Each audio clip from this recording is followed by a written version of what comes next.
I'm Niamh Cullen, and some people may know me as an online influencer.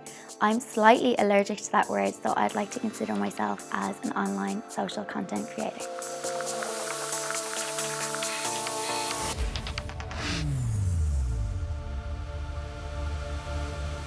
When I was a child, I wanted to be a nurse or a doctor. My little brother spent some time in hospital growing up, so I spent a lot of time there. So I used to always say, when you get asked those questions in primary school, what would you like to be? It was always a nurse, because I always wanted to make my baby brother better. He's fine now, but that's something that I definitely wanted to be when I was younger. Step by step, where I kind of found myself in my career now has probably stemmed back to when I was like 14 and was my first job working in my mum's boutique. So I always kind of had like a love for fashion, but like it was more like retail fashion. So when I finished school then, I studied TV presenting and radio. And with that then, I was able to go on and bag myself a little internship with TV3. Now, it was very much so running around getting coffee for, producers, which I loved, and I loved the experience. But then I was so lucky when I finished that little job that I ended up interning with Her.ie with Sonia Lenihan and Brendan Courtney. They are massive fashion designers, and I was really lucky to have that opportunity. That really, really gave me an insight into the fashion industry and what it's all about. So from there on, I ended up working in Brown Thomas, doing personal shopping and styling.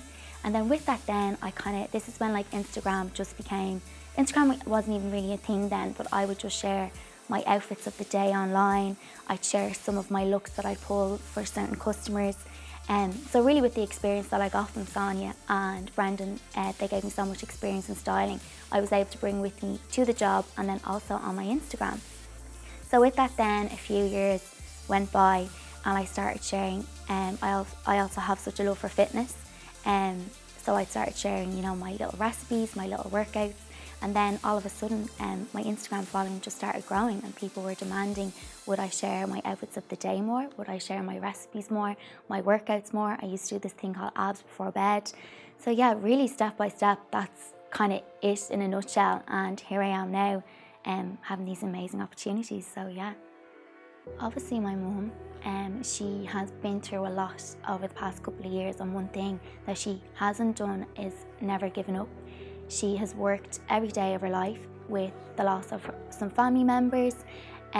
She's been sick herself, and the one thing that she said, and I know it's so funny and this quote is so famous, but get up, dress up, show up, and never give up was one of her favourite things. We actually have it on our fridge. So yeah, mum is probably one of the most inspiring people to me, definitely in regards to work. I'm quite laid back, and I'm quite, whatever's meant to be is meant to be. It's just unfortunate that Dublin is so small and Ireland is so small, and there's a lot of us that would be, pitched for the same jobs.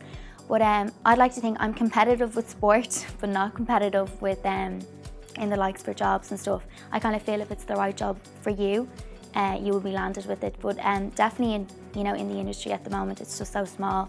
And I know for one, I'd really love if like a small group of us could really come together and do like amazing things. My female friendships are extremely important. I have a group of friends, 7 friends. We call ourselves the Solid 7 because we are friends since play school.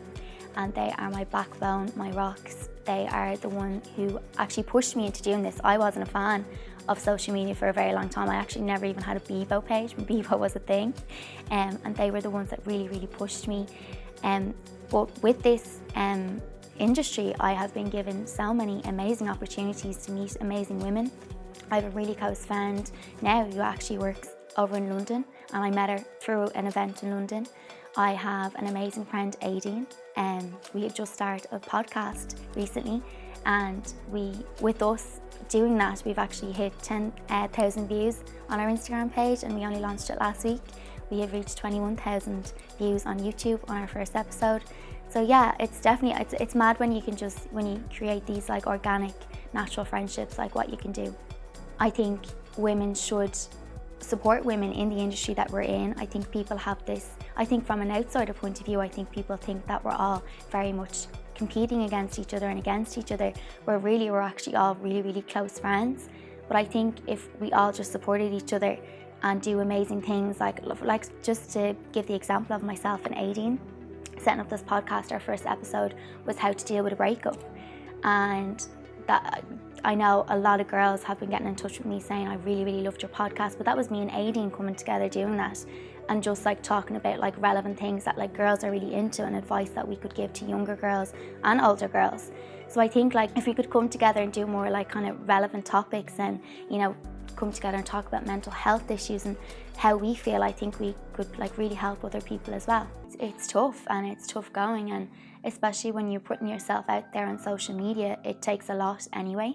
And some days it can be quite a struggle when you see these girls who don't even know you and will pit one another against each other, and it's hard. You're kind of almost like having a battle with people that you don't even know, and you're facing a battle that you don't even realise like why these women are like pitting each other against each other.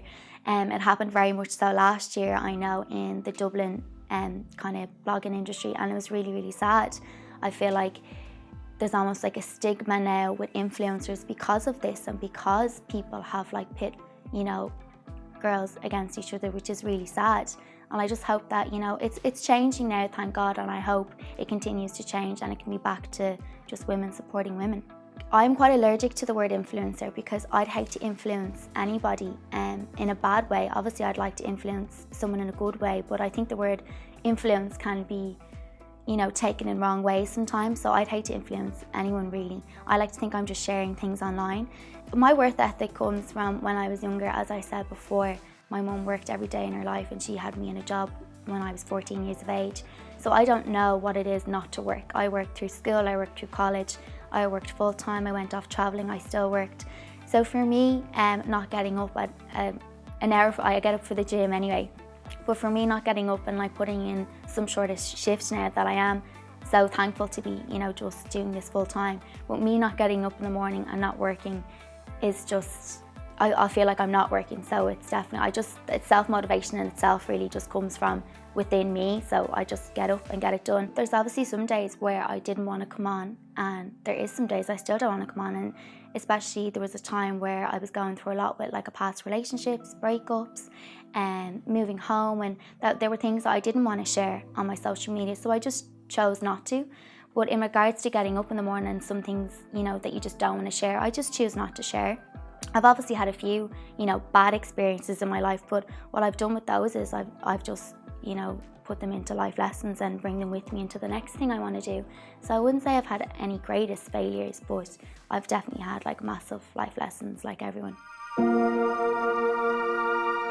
most important thing is just to hold your own and keep your head up high, and don't, I suppose, you know, stoop down to a level of people who are just behind keyboards and bashing you, and, you know, to be strong and to teach other girls that, you know, you can hold your own no matter, you know, at the end of the day, these people are just being mean. Whether they're trying to be constructive criticism, that's fine. But when they're being mean, you just need to hold your own and know that, like, who you are and your self-worth.